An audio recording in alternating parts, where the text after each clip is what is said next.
তোমার নাম কি গো? আমার নাম হলো বেলি রানী রাজভর, তুমি কোথা থেকে আসছো? কলঙ্ক বাজার।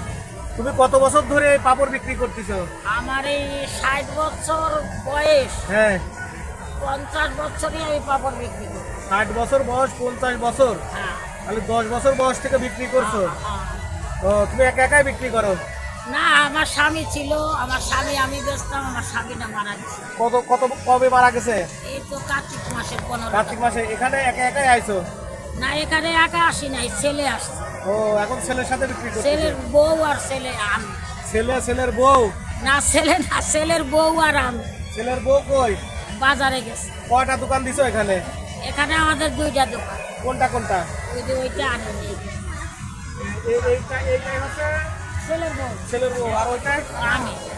ও, আর ছেলে কি করে? ছেলে ওই যে ওই সিন্দুর, ওই পূজার হাবি জাবি বিক্রি করে। ও, কোথায় বিক্রি করে? ওই যে পূজার মন্দিরে। এই যে এই ছেলে। ও, ওটা তোমার ছেলে? হ্যাঁ। ও, তাহলে এই ব্যবসা করে কি কি করছো? এই ব্যবসা করে কি করব বাবা, 7টা ছেলে মেয়ে মানুষ করছি, 4টা মেয়ে বিয়া দিছি। 7টা ছেলে মেয়ে? হ্যাঁ, এতগুলো কেন? 7জন ছেলে মেয়ে। এত ছেলে মেয়ে কারোর হয়? 4টা মেয়ে 3টা ছেলে। তুমি হিন্দু না মুসলমান? আমি হিন্দু। ও, তুমি হিন্দু। ও, গোয়ালন্দ কোন জায়গা বাড়ি? বলো তো, আমাদের ওই বাস স্ট্যান্ড পদ্মার মোড়। Bus stand? হ্যাঁ, বাস স্ট্যান্ড পদ্মার এটা কিটা? না, এই তো কাকা। ডাল আর আলু সিদ্ধ? কোথায়?